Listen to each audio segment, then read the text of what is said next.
Hello বন্ধুরা, আজ আমি একটা নতুন রেসিপি তোমাদের কাছে নিয়ে এসেছি। আচারি ভিন্ডি। দেখো, আমি ভিন্ডি এইভাবে কেটে নিয়েছি, টক দই ফেটিয়ে নিয়েছি। আচারের মশলা রয়েছে, ঘরে বানানো আচারের মশলা।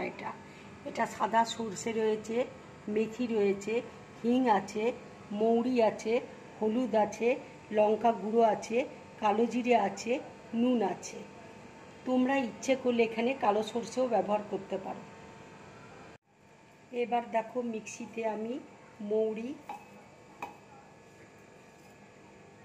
সর্ষে আর মেথি একসাথে পিষে নেব। এটায় জল দেবো না, শুকনো পিষিয়ে নেব। তেল দেখো গরম হয়ে গেছে। এবার আমি কালো জিরে ফোড়ন দিয়ে দিচ্ছি। এরপর আমি ভিন্ডিটা দিয়ে দেবো।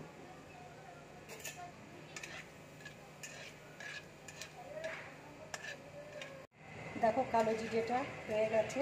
এবার আমি ভিন্ডিটা দিয়ে দিচ্ছি।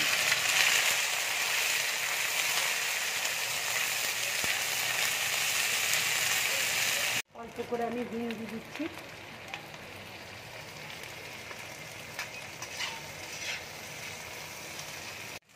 ভিন্ডি খুব উপকারী জিনিস, আমি সেই জন্য খুব একটা বেশি তেল দিইনি। তোমরা যে যেমন তেল খাও সেইভাবে তেল দেবে। আমি এখানে খুব একটা বেশি তেল দিইনি। এবার আমি একটু নুন দিয়ে দিচ্ছি, একটু হলুদ দিয়ে দিচ্ছি।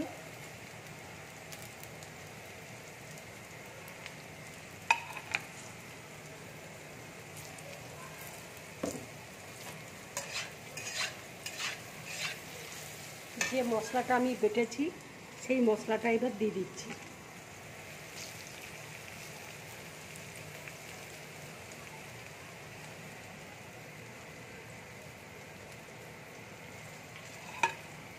এবার একটু লঙ্কার গুঁড়ো দিয়ে দিচ্ছি। আচারি ভিন্ডিতে একটু লঙ্কা না দিলে ভালো লাগবে না খেতে। এটা একটু ঝাল ঝাল হলে খেতে ভালো লাগবে। এবার আমি আচারের মশলাটা দিয়ে দিচ্ছি।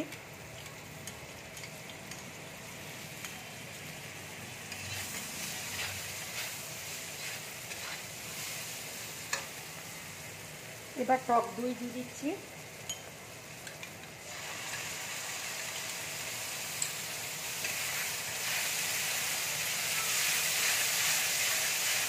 দেখো, রান্নাটা হয়ে গেছে। এবার আমি গ্যাসটা অফ করে দিচ্ছি, প্লেটের মধ্যে তুলে নিচ্ছি।